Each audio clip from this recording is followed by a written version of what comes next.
my beloved Boss Mike Severa.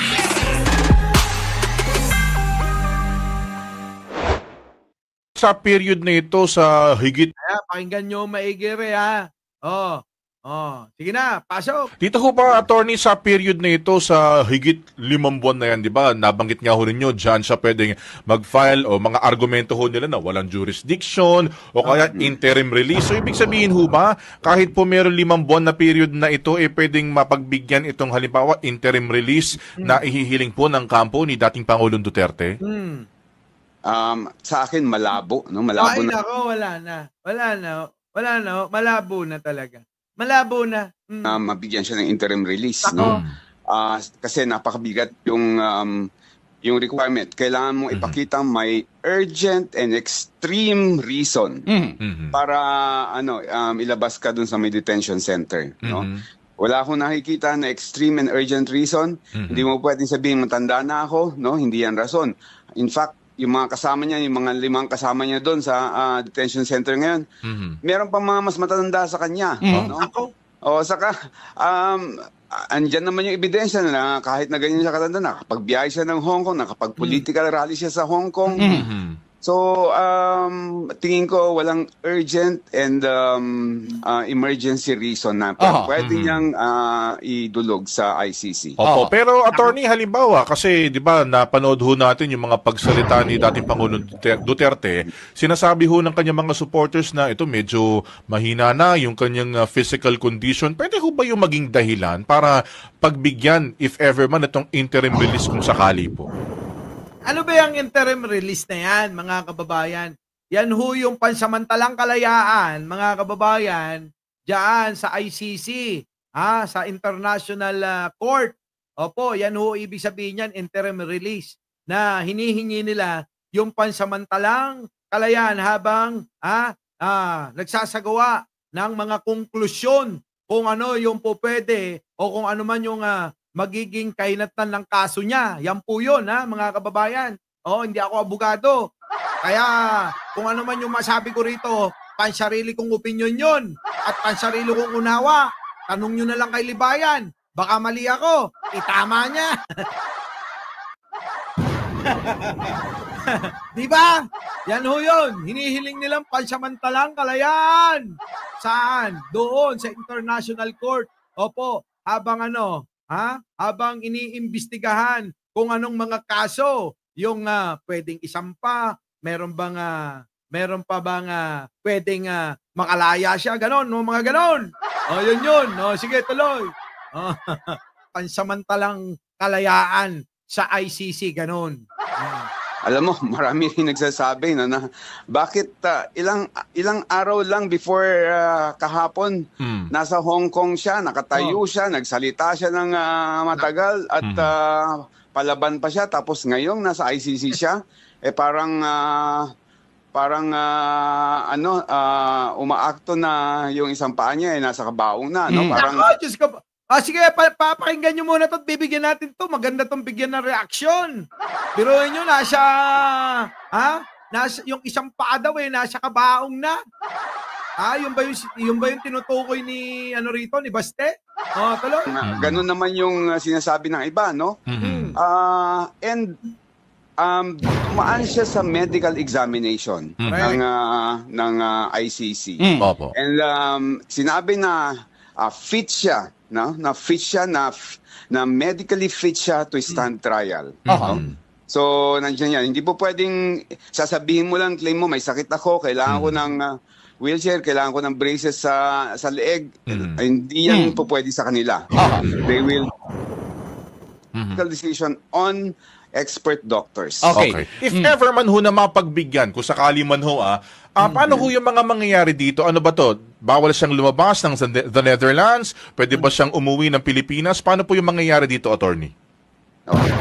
Ang isang condition pa ng interim release ay yung custodial estate, kailangang ipakita niya na may safeguard guarantee siya, safeguard measure siya para i-ensure na hindi magtatago yung i-release na akusado, no?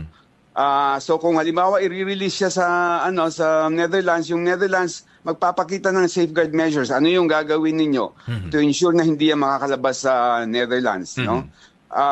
Tingin ko malabo na papayagan siyang pumunta ng Pilipinas kasi ang Pilipinas will not be able to ensure na na hindi siya magtatago dito sa Pilipinas. Narinig ninyo? Balikan natin para mabigyan ng reaksyon to. Pasok. Dito ho ba, attorney, sa period na ito, sa higit 5 buwan na yan, di ba? Nabanggit nga ho ninyo, dyan siya pwedeng mag-file o mga argumento ho nila na walang jurisdiction o kaya interim release. So, ibig sabihin ho ba, kahit po meron 5 buwan na period na ito, pwedeng mapagbigyan itong halimbawa interim release na ihihiling po ng kampo ni dating Pangulong Duterte? Sagot. Sa akin, malabo. No? Malabo. Yan. Alam nyo, malabo kasi mga kababayan. Unang-una, kung yung hinihiling nila, mapagbigyan.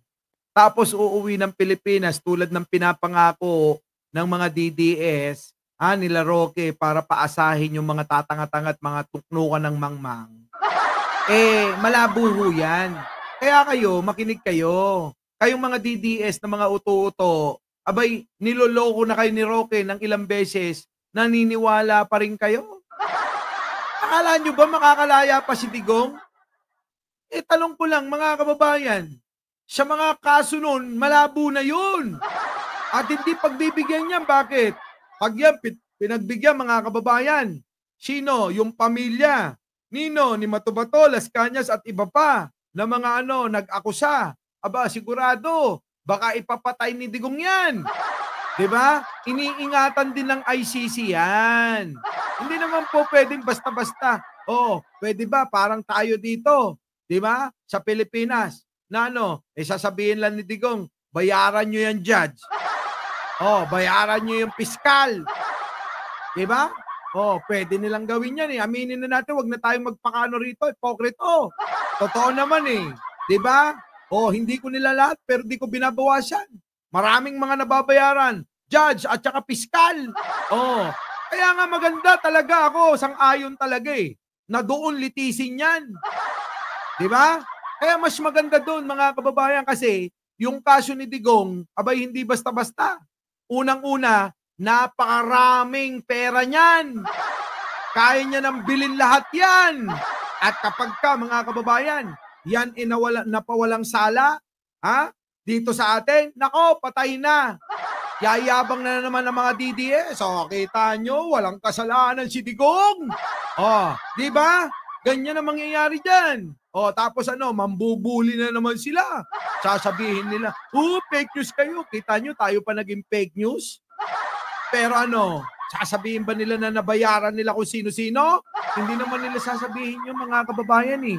Pero doon kayo, ayun, absueltohin nyo yung ICC. Kasi kung ano magiging desisyon ng ICC, kami, irerespeto namin. Kayo, kaya nyo bang irespeto? Di ba mga kababayan?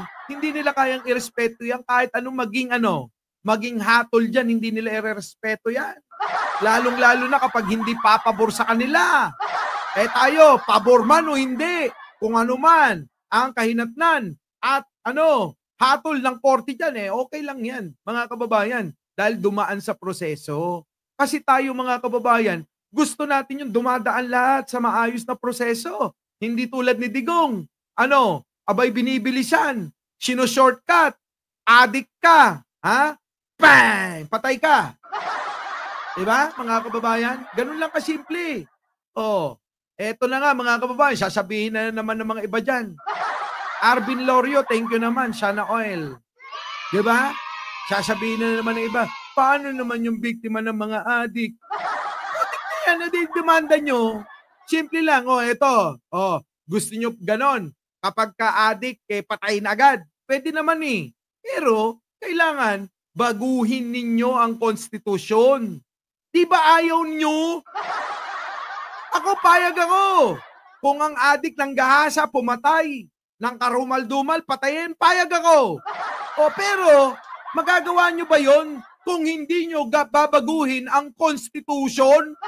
Di ba, tutol kayo? Paano magagawa ni Pangulo yun? Kung tumututol kayo na baguhin yung konstitusyon. Hindi mga tanga talaga.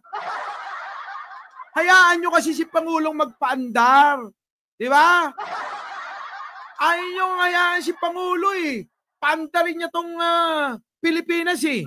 Itong gobyerno na to eh. Tutol kayo ng tutol. Pero, kita nyo, di dapat si Digong ang nagbibenepisyo.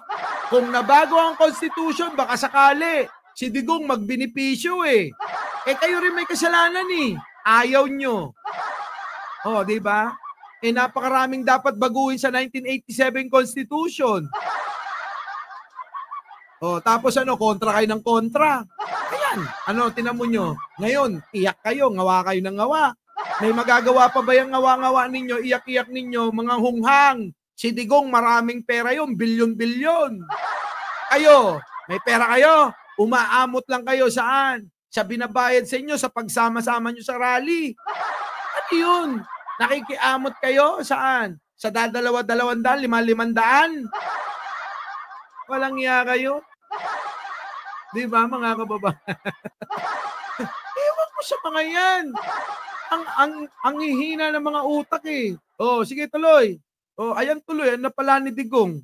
Ayun, naging ano, parang preso sa Boysen. Labo na mabigyan siya ng interim release, no? Malabo na raw. So yung sinasabi ni Roque, mga kababayan, inuuto lang kayo niyan. Eto, tignan nyo. Sa member of the council. Nakikita nyo yung itsura na yan, mga kababayan. Nako, yung itsura na yan, manlilin lang. Tuloy. It's not ICC scripted. before, right? Hanggang ngayon. Okay. Now. Sir, pwede po bang makakasuhan Hanggang ngayon daw, kasapi pa sa ICC ito. Hanggang ngayon daw, kasapi pa sa ICC itong si Roque, mga kababayan. Kaya siguro, may pinaghuhugutan yung mga mangmang. Si Roque, kasapi pa sa ICC. Kaya, naku, kayang-kaya niya yan. Kaya pala, yun na pala, nagets ko na. Ganun sila, katindi, na kahina mag-isip. Matinding mahina talaga mag-isip. Ganun. Pero hindi nyo pinaniniwalaan nila to. Sino ba to? Diba? Puganti na to eh. nag-violate ng Rule 59 ng... Gusto ko muna maiuwi ang presidente. Okay. Yan pala yun! Yan pala yun! Gustong maiuwi ang presidente daw. Ano yan? Sabi ngayon. Sabi ngayon, wala na daw eh. Wala nang pag-asang makauwi si Digong. Kaya nga sabi ko sa inyo mga kababayan, dun na yun mamamatay. Opo, mauuna pang mamatay yan kaysa matapos yung kaso. Tapos umaasa kayo.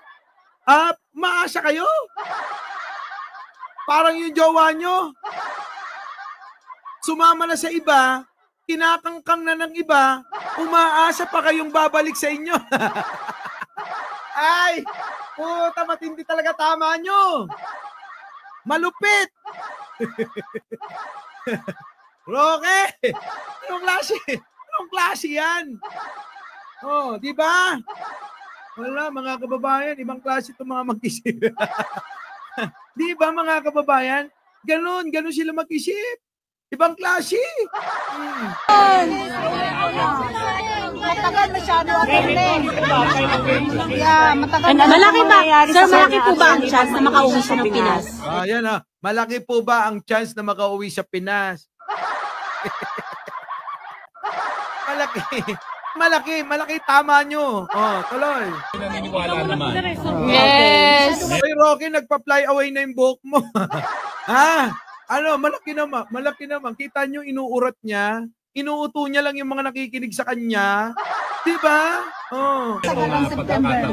Jesus Hindi name. namin naantay ng September. Hingi kami na mas maagang date para sa issue ng jurisdiction.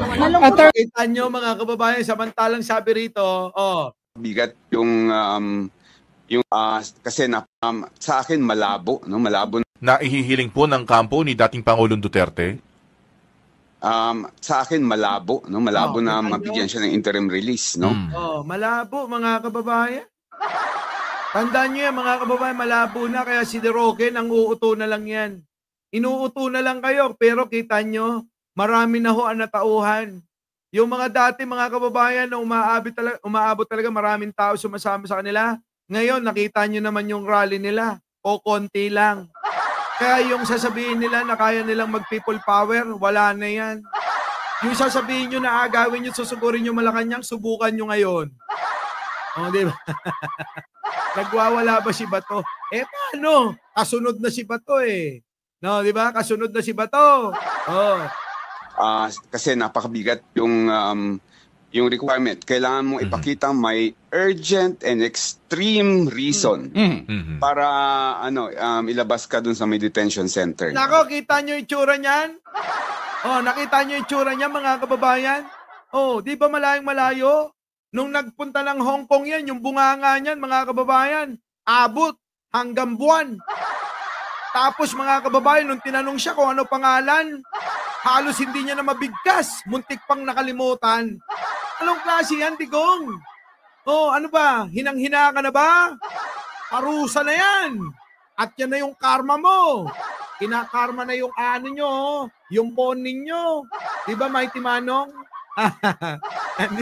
Sasama ko, Edsa, mag-people power kung ano, kung mapapauwi si Digong. Hindi na nga, umasa ka pa, Mighty Manong, hindi na yan. Hindi na mapapauwi. Oh, maaari pa siguro. Ano? Kung, kung mamatay na to, doon, yun, mapapauwi na yan. Aanin naman nila yung bangkay niyan. Di ba? Wala na. Parang si lang, mangusin yan, Mighty Manong. Ha? Hindi na makapunta ng ibang bansa. Eh bakit? Eh wala nang passport. Wala na no? Oh, parang si Norman Mangusin, mga kababayan, ayun, nanguuto pa rin. Parang DDS lang. Yung mga followers naman, naniniwala naman sa kanya. Ganon, mga kababayan, ginawang mangmang itong mga Pilipino. Kaya ako, nabibisit sa mga to. Ginagawang mangmang ang kapwa Pilipino para para maniwala sa kanila, para maging sunod-sunuran sa kanila. Eh mga inang-ina, alam nyo kung sino may kasalanan yan? Lahat ng mga sumunod na naging presidente, mula nang nawala si Pangulong Ferdinand Marcos Sr. Noon, mga kababayan, makikita nyo yung mga bata, malilinaw ang isip, magagalang, matatalino. Pero ngayon, kita nyo, ano alam? 13 anyos pa lang, nakikipagkangkangan. Putik na yan. Anong klase yan? Diba? Eh nung panahon natin, mga kababayan, magagalang tayo. May makasalubong tayo kahit sino. Meron tayong pagbati kahit ano. Diba? Eh nung panahon ngayon, kahit sino ka pa, mumurahin ka pa ng mga yan. Matanda ka, naku, tatadyakan ka nila. Ganon ngayon eh.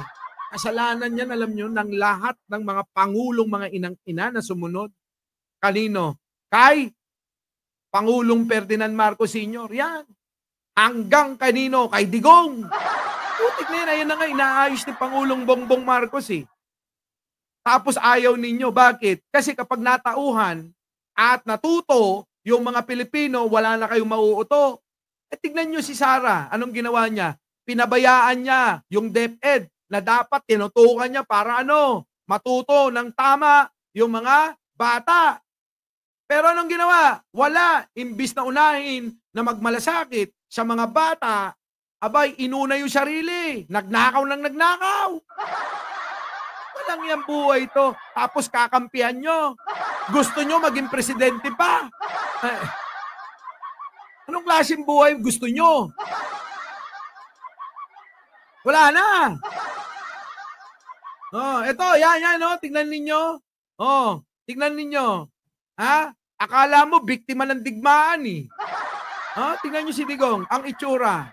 Nakikita nyo yan, DDS, nakikita nyo. Siyempre kayo, ang interpretasyon nyo dyan, nakakaawa. Bakit? Kasi itsura, mukhang biktima ng digmaan. Pero alam nyo, yung drama niyan, laos na yan. Putik na yan. Laos na yan. Mga puta, bobo na lang na maniniwala dyan. Aba, kailan lang nandoon sa Hong Kong, nagmumura pa yan? Hinamon pa yung ICC niyan? Tapos pag uwi niya, nandyan na yung ICC, biglang ano, tiklop na. Bigla na lang ano, ayan, tignan yung itsura. Akala mo, mamamatay na. Digong, sana nga, magkatotoo na. Di ba, no, mga kababayan? Sige, tuloy. No? Wala akong nakikita na extreme and urgent reason. Hindi mo pwedeng sabihin matanda na ako, no? Hindi yan rason. In fact, yung mga kasama niya, yung mga 5 kasama niya doon sa detention center ngayon, meron pang mga mas matatanda sa kanya. Narinig niyo yun. Meron pang mas matatanda kay Digong. Kaya yung kahilingan ninyo, dahil matanda na at katwiran nyo yan, matanda na may sakit pa, aba, paano naman yung nando doon sa loob na mas matanda pa sa kanya? So ano yun? Kailangan palayain din yun. Dapat yun mauna bago siya. Bakit? Mga kababayan, mas matanda pa sa kanya eh. Kung mas matanda pa sa kanya yun, abay, kung pagbibigyan yan, abay dapat pagbigyan yun. Diba? Ganun lang kasimple yun. Kaya nga sinasabi ko rito, yung pangarap ninyo at yung mga pinapaniwala sa inyo na makakalabas pa to, aba, panaginip nyo lang yun. Di ba sabi ko naman sa inyo noon, sinasabi ko na sa inyo, siguradong sigurado si Digong, hindi matatapos ang halalan na to, uhulihin na yan. O yan, nagkatotoo na. Ngayon, ayaw nyo pa rin ako paniwalaan. Ayaw nyo pa rin ako paniwalaan na hindi na makakalaya yan? Hindi na makakalaya. Hindi na. Kaya alam nyo mga kababayan, yung sinabi ko sa inyo nung una, mag-move on na lang. Mag-move on na lang kayo. At kumain kayo ng masustansyang pagkain. Oo, magtanim kayo ng saluyot, ampalaya, okra. Sa bakod ninyo, palitan nyo na ng malunggay. Puno ng malunggay yung itanim ninyo. Yung sa mga gilid-gilid, itanim ninyo yung mga kamote. Oo, yung talbos no, masustansya. Nang sa ganon, mga kababayan, makapag-isip kayo ng tama. Mga kinakain nyo kasi, pambira, crisp pop. Ano yung crisp pop? Diba? Ulam nyo, crisp pop. Umaasa kayo saan? Kapag nagparali, magkakita. Anak ng pating. Paano kayo matututo tatalino niyan? Diba? Pansinin nyo, mga kababayan, yung mga pumupunta ng rally nila, ang dudugyot ng itsura. Diba? Totoo naman eh. Pansinin nyo, pag rally ni Pangulong Bongbong, mga disente. Bakit? Halata mong may laman ng ulo eh. Yung mga dumadalo sa mga rally na, tignan nyo itsura. Konti na lang, taong grasya na eh. Walang laman ng ulo, tae. Sorry naman siya nag-aapo na nag-aagahan. Di ba? Totoo naman mga kababayan eh. Pasintabi. Real talk yan. Di ba? Tignan yung mga taga-suporta nila. Kailangan ko pa bang isa-isahin? Pambira mo. Hindi mo ba? Sige, tuloy. Saka, andyan naman yung ebidensya na kahit na ganyan siya katanda, nakapagbiyahe siya ng Hong Kong, nakapag-political rally siya sa Hong Kong. So, tingin ko walang urgent and emergency reason na pwede niyang idulog sa ICC. Wala na daw. Wala nang nakikitang magiging okay pa na magiging dahilan ang kampo ni Digong para maidulog sa ICC, mga kababayan. Diba? Kaya itong sinasabi nila pinapaasa na naman nila yung mga tatanga-tanga at mga taong grasya. Malabo na yan. Malabo. Tuloy. Pero attorney, halimbawa, kasi di ba napanood ho natin yung mga pagsalita ni dating Pangulong Duterte, sinasabi ho ng kanyang mga supporters na ito medyo mahina na yung kanyang physical condition. Pwede ho ba yung maging dahilan para pagbigyan, if ever man, itong interim release kung sakali po? Makita nyo, yan daw, gagawin nilang dahilan yung kahinaan ng kanyang katawan, yung kanyang physical condition. Di ba pwedeng yung mental condition? Magbaliw-baliwang ka, Digong! Putik! Gawin mo yon, gayahin mo si Nino. magbaliw-baliwan ka. Oo, kunyari dyan, ngat-ngatin mo yung alin, yung paa ng kasama mo. Baka sakali pa. Di ba, mga kababayan? Magbaliw-baliwan ka, kita mo. Sigurado yan. Oh, Roque, ipayo mo kay Digong. Ha? Ngat-ngatin yung paa ng kasama. Ayawan ko lang, hindi pinauwi ang bigla. Ay! Kaya lang, umanda ka, Digong. Dahil pagbalik mo rito, pagbalik mo rito, yari ka sa amin. Sasabihin namin, pamilya ka ng si Raulo. Oh. Marami rin nagsasabi na bakit ilang araw lang before kahapon nasa Hong Kong siya, nakatayo siya, nagsalita siya ng matagal at palaban pa siya, tapos ngayong nasa ICC. Sabi mo, kuyang nagmumura pa at minumura pa ICC. Diba? Sabi mo, madalian nyo na. Kung totoo yan, madalian nyo na. Nung nandyan na mga kababayan, anong kasalanan ko? Nagtanong na bigla kung ano kasalanan niya. 8 oras pang pinaghintay yung eroplano sa Villamor Air Base, mga kababayan, para dalhin siya sa The Hague. Oo, ngayon nandun na. Ano kaya pakiramdam, Digong? Nakikinita ako ngayon, mga kababayan. Ang nararamdaman ni Digong, isa na lang hinihiling nun. Sana ho, mamatay na ako. Ganun Sa totoo lang, mga kababayan, kapag hindi, kayo mga DDS, makinig kayo.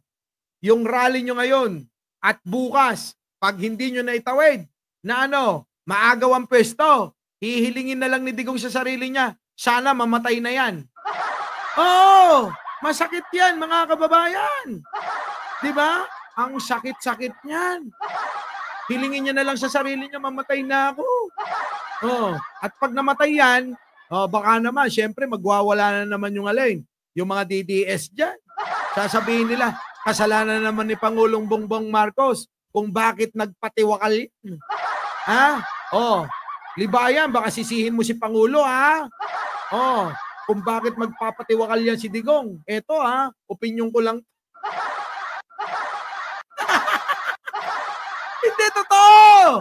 Ay, hindi malayong mangyari yan. Napakaniginipan ko kagabi may timanong Alam mo naman ako, pag nanaginip Kaya wag na kayong wag na kayong magtaka. Sa mga susunod na araw, biglang mababalitaan, si Digong wala na. At ang dahilan, nagpakamatay na. Yun. Mag-like na kayo. Magda2,000 na tayo. Siya, umaakto na yung isang paa niya nasa kabaong na, Sabi ko sa inyo lahat ginagawa na ni Digong Pero alam nyo, kung ako Digong, eto na lang gawin mo. Baka sakali pa magbago ang isip ng tao. Kung ikaw, Digong, magsisi ka na sa kasalanan mo. Tapos, gawin mo, sabihin mo, mga kababayan ko na taga-suporta ko, matanda na ako, wala na akong magagawa sa mundo. Sa totoo lang, wala na akong silbi rito. Nautulang ako nila Panelo. Ganun sabihin mo. Totoo naman, mga kababayan, na talagang, gusto nilang makabalik sa Malacanang. Pero ako, pagod na talaga Itinatawid lang nila ni si Sara Kaya kung ako sa inyo, mukhang hindi na natin magagawa na maagaw pa ang pwesto, baka naman pwede. Suportahan nyo na si Pangulong Bongbong. Tapos lumud ka habang sinasabi mo yan. Baka sakali, yung mga tao maniwala pa sa'yo. Kayo, payag ba kayo nun? Lumuhod si Digong. Tapos sabihin niya sorry na Bongbong Marcos, Mr. President, nagkamali ako. Ako'y humihingi ng pasensya sa'yo. Sa mga tatanga-tanga, bobot, mga mangmang kong taga-suporta, sasabihan ko sila, mga taga-suporta ko, mga mangmang talaga kayo. Sumunod na kayo sa liderato ni Marcos kasi siya na Pangulo. Para sa katahimikan ng bansang ito. Nang si ganon, hindi na magla-live si Munting Tinig. Diba? At ako, hindi na... Kakapagod kayo mag-live at makipaglaban dito. Diba? Di makakapagpahinga na uli kami. Diba? Di tapos na. Happy-happy na. Bati-bati na tayo. Ganun dapat, Digong.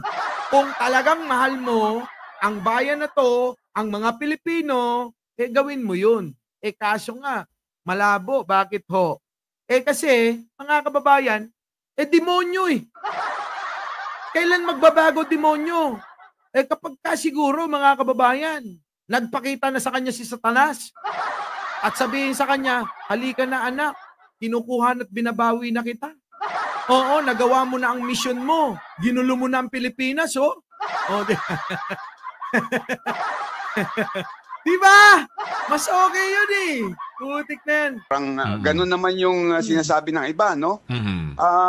And dumaan siya sa medical examination ng ICC. Opo. And sinabi na fit siya, no? Na fit siya, na medically fit siya to stand trial. So, nandiyan yan. Hindi po pwedeng sasabihin mo lang, claim mo, may sakit ako, kailangan. Kita nyo? Kasi mga kababayan, bago ka naman ipasok sa kulungan, check yung katawan mo. Tandaan nyo mga kababayan, si Digong maraming pera yan. Yung sinasabi niya na simpleng tao lang yan, abay bobo ka na lang kapag naniwala ka pa dyan. Di ba paring Chris? Di ba? Sawa na kay Tulpo si Atty. Ganun ba? Si Atty. Claire naman tinitira nila. Dating kakampi nila yan eh. Ngayon mga kababayan, tama ba? Tama ba yung sinabi ko? Ganun po mga kababayan. Lahat po yan, bago ka ipasok sa kulungan, i-check pa nila yan mga kababayan. Di ba?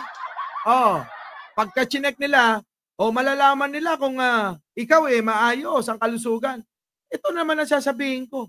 Paano hindi magiging maayos ang kalusugan yan? Bantay ng doktor, ng kanyang mga nutritionist, lahat ng kumpletos Ricardos para mapatagal lang ang buhay niyan. Bakit to? Kayang-kaya niya. Bakit? Maraming pera yan. Maraming pera yan, Joseph Machete. Sino? Si Digong. Putik na yan. Kahit itanong nyo pa kay Arnold Lopez Maraming pera yan. Kayo naniniwala kayo, simple lang buhay niyan? Mga hunghang kayo. Bilyon, bilyon, bilyon. Baka nga hindi bilyon, trilyon ang pera niyan Wala na kayo sa mundo, yung pamilyang Duterte, mayayaman pa rin yan. Engot kayo. Ako ng wheelchair, kailangan ko ng braces sa leeg. Hindi yan po pwede sa kanila. Wala, wag ka nang mag-wheelchair at saka braces sa leg daw. Kasi hindi uubra yan sa ICC. Yung mga yan, kaya nga international Iba kapag local sa international. Pag international, upgraded yung mga yan. Ibig sabihin, malayo ang talino ng mga yan kay Libayan. Sigit pa. Is tayo Joke ko lang yun, Libayan. Masyado ka seryoso Di ba? Tama mali. Sino magsasabing mali ako? Ibig sabihin, upgraded ang mga utak niyan. Baka nakakalimutan ninyo. Si Miriam, naging kasapi dyan. Naging judge si Miriam Santiago na hinangaan ko. Binoto ko nung tumakbong Pangulo. Dagsang gasat. Nagkasakit, namatay. Bye-bye. Diba? Kaya kung ikukumpara nyo yung utak ng mga taga-ICC sa utak ni Libayan, malayong malayo yan. Diba? Kahit joke pa yan. Our beloved Boss Mike Severa.